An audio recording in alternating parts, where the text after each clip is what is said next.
当地时间周六，美国总统拜登结束此次欧洲之行前，在波兰华沙就乌克兰危机发表了长篇演讲。其中，他即兴发挥称，普京不应再继续掌权，立刻引发外界高度关注。白宫第一时间出来灭火。克里姆林宫表示，拜登访欧期间针对普京的最新言论，进一步缩小了俄美关系缓和的可能性。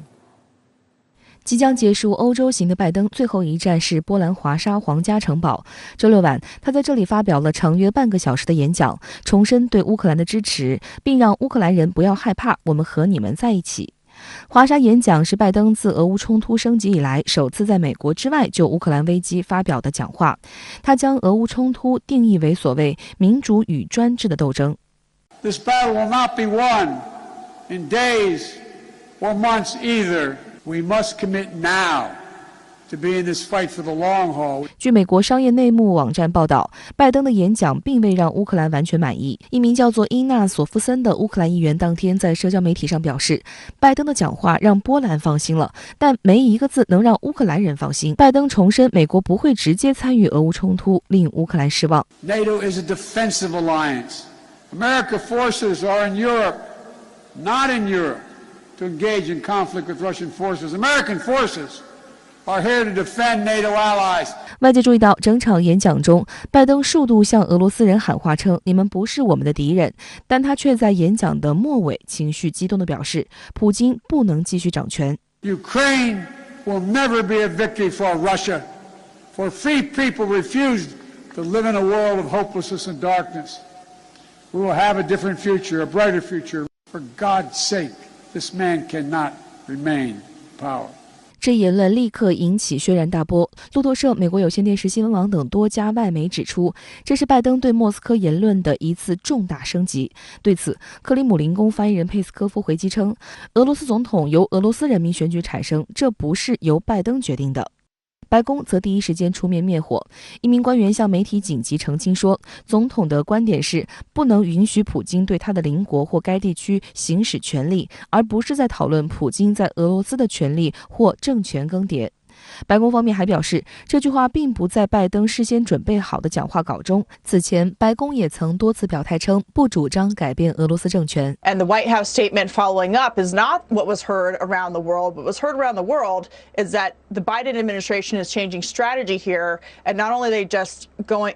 supporting Ukrainians, they are now interested in removing Vladimir Putin. Of course, that brings up a whole other set of questions about, okay, well, who's going to replace him? Yeah. What does that process look like? Who's going to manage that process? So it's, you have to be so careful about the things you say, and the president has not been doing that. 一定程度上反映了拜登政府及其他的精英决策层仍旧没有抛却掉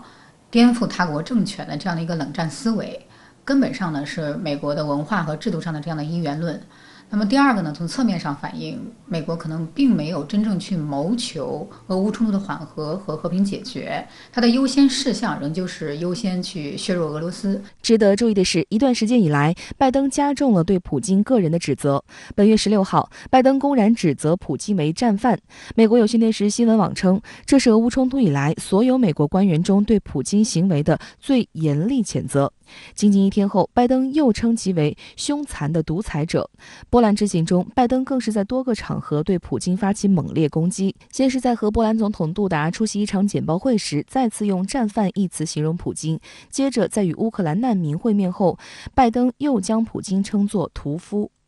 You're dealing every day with Vladimir Putin. I mean, look at what he's done to these people. What does it make you think? He's a butcher.俄总统新闻秘书佩斯科夫随后表示，一个国家领导人应当控制自己的脾气，每一次这样的人身攻击都会缩小现任美国政府领导下美俄两国双边关系的机会之窗。佩斯科夫还说，拜登20多年前曾呼吁轰炸南斯拉夫，从他口中听到对普京的战争指控很荒谬。此前，克里姆林宫对拜登称普京为战犯的言论也进行了严厉回击，认为这不可接受，使俄美处于断交边缘。俄罗斯外交部还召见美国驻俄大使约翰·沙利文，并向其递交了抗议照会。从某个角度来来说，这可能也反映了美国长久以来一直具有的真实目的，借俄乌的冲突来达到它真正的战略目的，就是把俄罗斯普京政府呢彻底给这个打趴下。这是一个非常危险的升级的信号，因为俄罗斯毕竟是一个非常大的军事大国，也有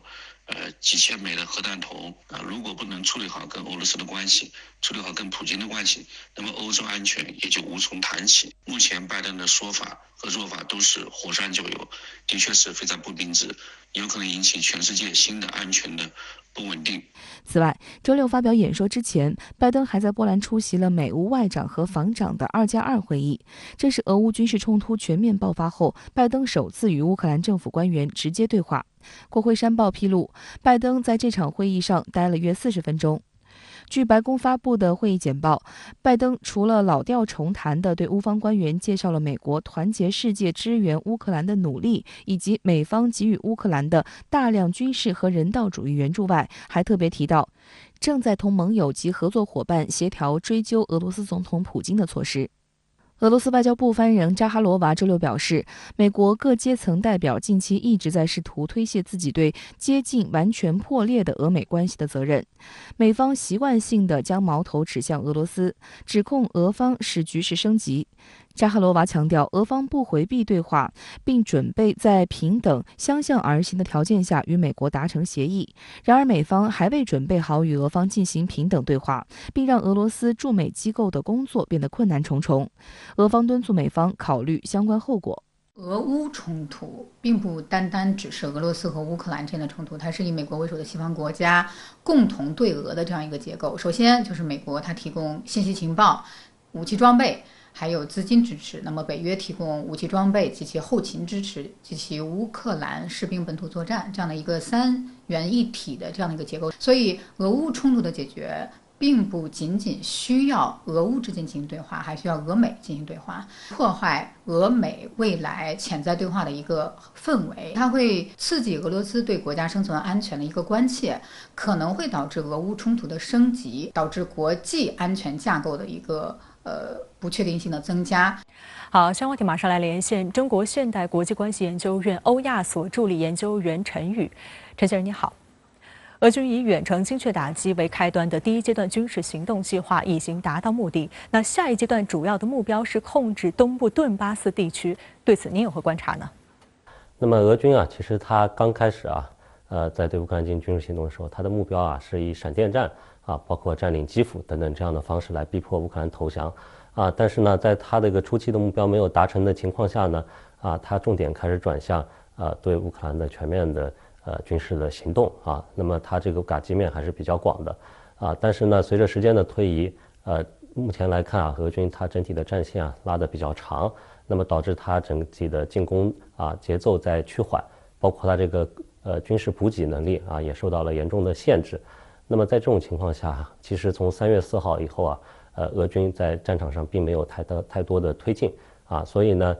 在这20天之后呢，俄军宣布它这个第一阶段军事行动的结束呢，实际上标志着它的整体的军事战略的一个重大调整。我认为它第一阶段是达到了一定的战略目标，但是跟它最初设计的整体的战略规划可能是有一些不同的地方。那么现在呢，俄军它主要的目标转向这个东部地区呢，实际上是它整个军事战略的一个集中那么它能够集中它的这个优势资源争取在它在东部地区控制的现在的这个土地的基础上继续巩固，并且往前推。这样是他接下来一段在乌克兰军事行动的一个主要的目标。我认为整体上，他如果能够集中自己的军事资源的话，在东部巩固自己存在的目标还是可以达到的。俄军前一天才宣布军事攻击方向调整，但周六就对乌西部城市利沃夫市进行了远程轰炸。您对此怎么看？这与俄方宣布的是否矛盾呢？我觉得这个并不矛盾因为现在俄军对利沃夫的主要的军事行动实际上还是一个通过导弹等等这些武器来打击为主并不是地面部队的进入实际上它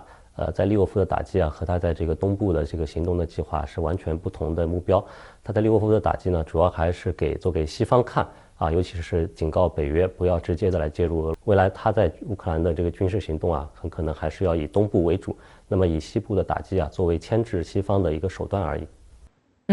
美国总统周六在波兰发表的讲话中称，普京不能继续掌权了，引发全球侧目。他之前就已抛出战犯说，令俄方警告俄美关系已处断交悬崖。那您怎么看拜登对普京的持续攻击，对俄美关系将带来哪些影响呢？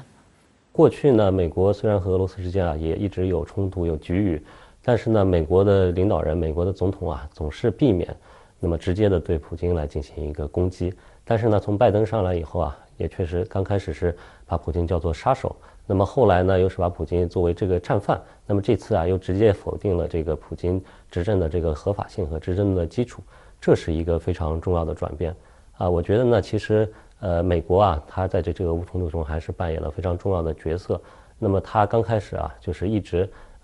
尽可能的避免能够直接的介入到这个俄罗斯和乌克兰的这个矛盾当中，多次说美国不会美国和北约不会这个直接的派兵来保护这个乌克兰，实际上就是把这个俄罗斯一步一步引入了他设下的这个战争的圈套里面去。后来俄罗斯踏入这个陷阱之后呢，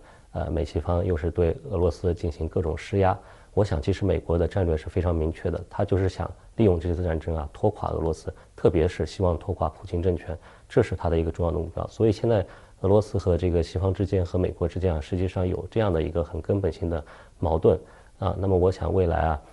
乌克兰的局势也好，俄美关系也好，都很难言乐观。我想这个美国并不希望现在的冲突快速的来结束，他更希望利用这个冲突能够尽可能的拖垮俄罗斯。所以实际上美国现在这种态度对俄乌冲突解决并没有一个正面的帮助。好，谢谢陈宇先生在线和我们分享您的观点，谢谢。